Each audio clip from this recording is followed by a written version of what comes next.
Jacques Olivier a analysé pour son mémoire en histoire 30 ans d'affiches publicitaires à la gloire de la cigarette.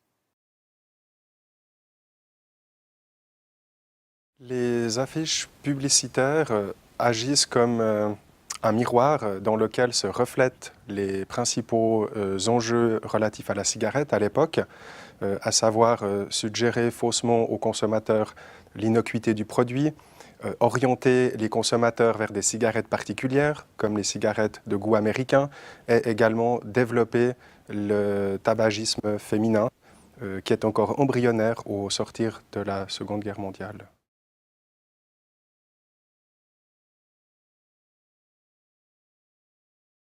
Il a fallu dans un premier temps prouver la nocivité du tabagisme actif, chose faite dans les années 50, puis prouver la nocivité du tabagisme passif dans les années 80. Mais il y a aussi des facteurs économiques et d'influence des lobbies. Le tabac rapporte non seulement aux fabricants, mais aussi à l'État et aux détaillants. Et on peut encore invoquer des facteurs socio-culturels, puisque jusque dans les années 80, fumer était un comportement tout à fait banal et accepté. La fumée de cigarette contient entre 4000 et 5000 substances.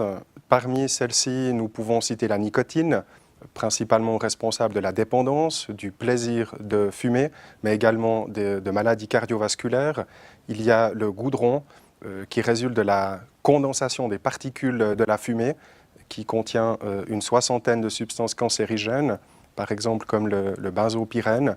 Et on peut citer encore le monoxyde de carbone, un gaz incolore, inodore, qui, entre autres, provoque une diminution du souffle chez le fumeur.